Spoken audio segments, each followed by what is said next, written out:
వాడుతున్నారు.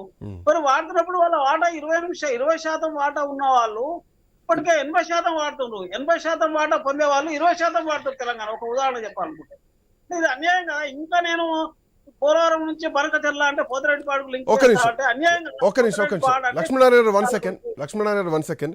యా, సురేందర్ నాయుడు గారు వస్తాను మీ దగ్గరికి. బిఫోర్ దట్ ఒక సబ్మిషన్ అడుగుతున్నారు పార్థసారథి గారు. సార్, లక్ష్మీనారాయణ గారికి కూడా నేను చేసే విజ్ఞప్తి ఏంటంటే, తెలంగాణకు 700 టీఎంసీలు అధికారంగా ఉంది. 750 నంబర్ 768 టీఎంసీలు, 960 కూడా ఉండనివ్వండి. ఆంధ్రాకు 512 ఉన్నాయి.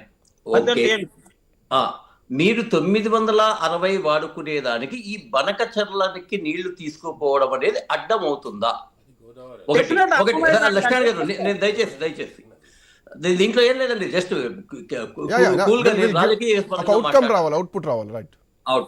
రెండవది 512 టీఎంసీల నీళ్లు మేము వాడుతున్నాం. ఓకే, ఎక్స్ట్రాగా కూడా వాడుతున్నాం అని కూడా మీరు పోవచ్చు. ఆ ఎక్స్ట్రా నీళ్లు వాడకపోతే సముద్రానికి పోతాయా, ఇంకెక్కడికైనా నిలుస్తుందా? అప్పుడేమైనా తెలంగాణకు లాభం ఉంటుందా? ఈ ఒక్క మాట సమాధానం చెప్పండి. గోదావరి జలాలు నిక్కరంగా మొత్తం రివర్ లో 3000 టీఎంసీలే అవైలబిలిటీ ఉన్నాయి మొత్తం ఆల్ టుగెదర్ గోదావరిలో.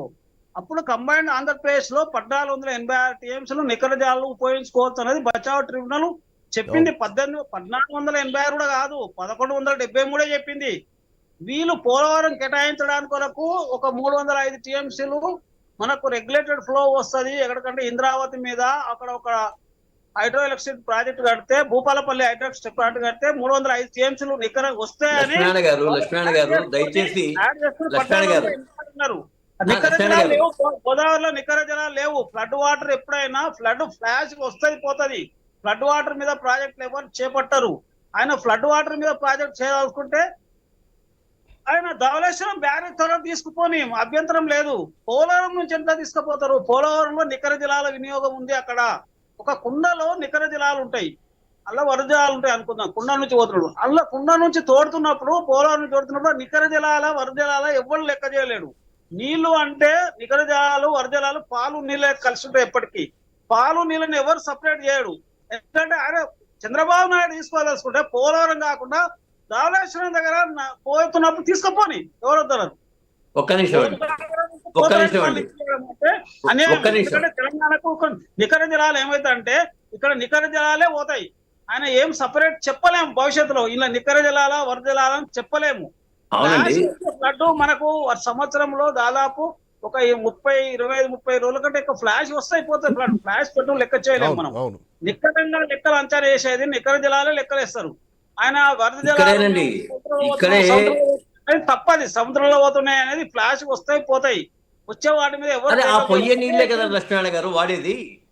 ఇక్కడ లక్ష్మణ గారు నాకు సూటిగా సమాధానం చెప్పలేదు. దయచేసి నేను మరొక్కసారి విజ్ఞప్తి చేస్తున్నా. బనకచెర్లకు తీసుకుపోయేటువంటి నీళ్ల కారణంగా తెలంగాణలో మీకు ఉన్నటువంటి 968 టీఎంసీల యొక్క వాడకం, అంటే ఇప్పుడు మీకు ప్రాజెక్టులు తక్కువ ఉన్నాయి, మీరు ఇంకా మీద ప్రాజెక్టులు కట్టుకునేదానికి ఏదైనా అడ్డం ఉందా? లీగల్ గా కానీ టెక్నికల్ గా కానీ లేదు. ఎందుకంటే యు ఆర్ హ్యావింగ్ రైట్